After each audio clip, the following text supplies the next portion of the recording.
भगवान ने गृहस्थ जीवन में प्रवेश किया। प्रभु के घर पहले पुत्र ने जन्म लिया।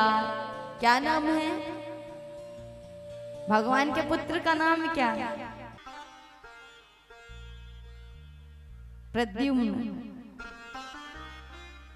पहले पुत्र ने जन्म लिया। अब भगवान है, साधारण व्यक्ति के दुश्मनों की कमी नहीं होती है, फिर भगवान के पास तो जो साक्षात द्वारिकाधीश हैं, समस्त ब्रह्मांड के सृष्टि के मालिक हैं, उनके दुश्मनों की कमी होगी।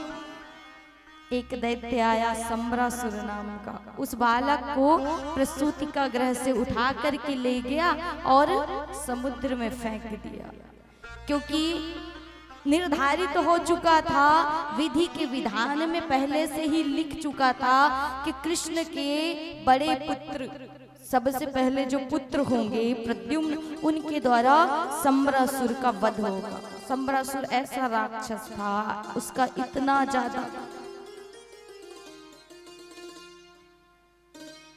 अत्याचार फैल चुका था कि जनता त्राही त्राही कर रही थी। तो संबरासुर ने भय के कारण उस बालक को लिया और ले जाकर के समुद्र में फेंक दिया।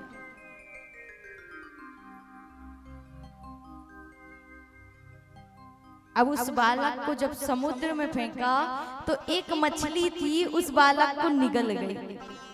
उसी मछली को मछुआरों ने पकड़ लिया और संबरासुर के घर ले जा करके बेच दिया। संबरासुर ने जब उस मछली को काटा तो उसके पेट से एक बालक निकला, लेकिन संबरासुर ये जान नहीं पाया कि ये वही बालक है। उस बालक को अपने घर में कार्य करने वाली विद्यावती को दे दिया। अब वो उसका लालन पालन करने लगे, पाल पोस करके उन्होंने बड़ा किया। तब नारद जी ने आकर के बताया कि विद्यावती ये कोई और नहीं, तुम्हारा ही पति है।